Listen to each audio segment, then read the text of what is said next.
Assalamualaikum warahmatullahi wabarakatuh. Perkenalkan, nama saya Muhammad Muklis dari Universitas Nurul Jadid, Prodi Ekonomi Syariah, semester 6, kelas 6A. Sebelumnya saya ucapkan terima kasih kepada Bapak Haji Temi Wijaya selaku dosen saya yang sudah memberikan kesempatan kepada saya sendiri untuk menjelaskan tugas ini. Dan terima kasih kepada teman-teman saya yang sudah membantu dalam menyelesaikan tugas ini. Baik, lanjut saja, saya akan menjelaskan portofolio investasi di pasar modal. Yang pertama-tama kita harus pahami dulu ya, apa itu pengertian investasi, bentuk-bentuk investasi. Ya, pengertian investasi adalah penempatan suatu dana pada saat ini dengan harapan keuntungan di masa depan, seperti itu. Nah, bentuk-bentuk investasi ini ada dua, yaitu investasi nyata, ada bangunan, emas, dan apartemen. Yang kedua investasi keuangan, contohnya saham, obligasi, reksadana, dan lain-lainnya, seperti itu. Nah, terus tipe investasi itu ada dua. Ada investasi langsung, ada investasi tidak langsung. Investasi langsung ini mereka yang memiliki dana dapat langsung berinvestasi yang dapat dilakukan kepada perusahaan dengan perantara atau dengan cara lainnya. Yang kedua ini investasi tidak langsung, yaitu mereka yang melakukan investasi melalui reksadana atau obligasi atau saham-saham lainnya yang sudah resmi di bawah naungan OJK.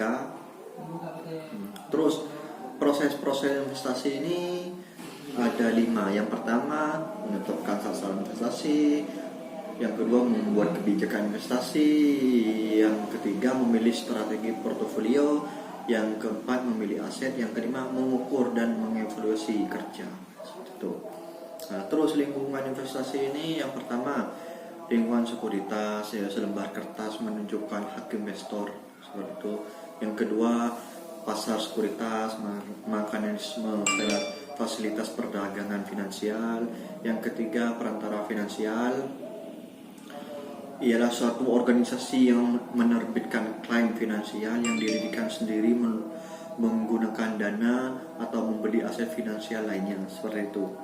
Nah, terus pengertian financial market, yaitu adalah tempat di mana dilaksanakannya sebagai aktivitas keuangan dalam bentuk perjuangan surat berharga atau pasar atau modal lainnya, seperti yang dilakukan di pasar uang, seperti itu. Nah, terus bentuk-bentuk financial market yaitu ada dua, yaitu pasar uang. Pasar uang ini di bawah pengawasan Bank Indonesia, Bank Sentral Republik Indonesia. Yang kedua ini pasar modal. Pasar modal ini di bawah naungan OJK, yaitu Otoritas Jasa Keuangan, seperti itu. Nah, pasar modal, kita langsung ke pasar modal ya. Pasar modal ini memiliki fungsi sebagai berikut. Yang pertama, sebagai alternatif keuangan, yaitu sebagai jangka panjang, sebagai alat untuk melakukan transaksi. Yang keempat ini sebagai alat teksturisasi modal perusahaan. Nah, terus manfaatnya apa di pasar modal? Manfaatnya ada 4, yaitu sebagai wahana pengalokasian dana secara efisien. Yang kedua sebagai alternatif instrumen.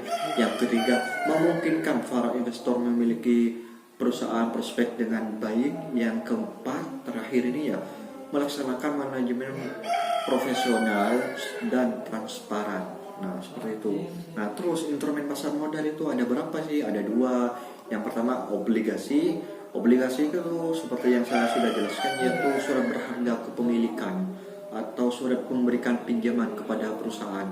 Nah, seperti itu.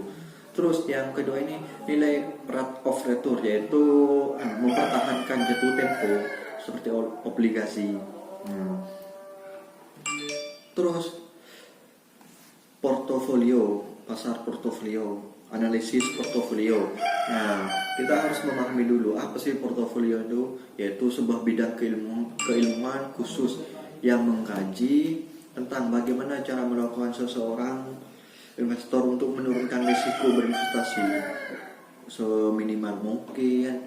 Nah, tujuan pembentukan portofolio sendiri itu ada berbagai macam-macam. Nah, yang saya jelaskan di sini ada tiga macam. Yang pertama itu berusaha memberikan keuntungan yang maksimum sesuai yang diharapkan. Kedua itu menciptakan risiko yang kecil sekecil mungkin. Yang ketiga itu menciptakan continuity dalam bisnis. Nah, seperti itu, yaitu portofolio efisien, return, risiko, dan hubungan antar risk dan return, seperti itu teman-teman. Nah, itu saja yang saya jelaskan, dan saya akan menambahkan lagi kenapa kita harus investasi. Nah, kenapa juga kok bisa ya negara Indonesia dengan negara lainnya kok itu maju, padahal makannya kita sama, bangun paginya juga sama, tidur waktunya juga sama kan, cuman beda tidurnya, tapi tidur berapa lamanya kan sama. Nah, kalau di negara-negara luar itu, negara-negara maju itu, mereka sudah investasi, paham juga, banyak yang paham ya, dan juga sudah berasuransi. Nah, seperti itu. Nah, kenapa juga kita harus berinvestasi? Berinvestasi itu untuk menyiapkan masa depan kita, masa depan anak kita, anak cucu kita, dan kebutuhan kita kelak. Nah, terus kalau investasi mending nabung aja sih kan, Mas? Enggak lah, beda. Kalau bedanya nabung sama investasi itu jelas beda. Nah, contohnya misal gini nih, bedanya nabung sama investasi. Nah, kalau nabung itu ya, misal kita nabung dah rutin kan, setiap bulan itu 100.000, terus nabungnya dalam 1 tahun, 1 bulan 100.000, dan berarti dalam 1 tahun 12 bulan itu kan 1.200.000 kan. Nah, kalau kita investasi setiap bulan 100.000, setiap bulan rutin 100.000 sampai dengan 1 tahun, yang mana kalau nabung totalnya 1.200.000, kalau investasi itu bisa menjadi 1.500.000, bisa menjadi 2 juta, bisa menjadi 3 juta bahkan. Nah, itu perbedaan investasi dengan nabung.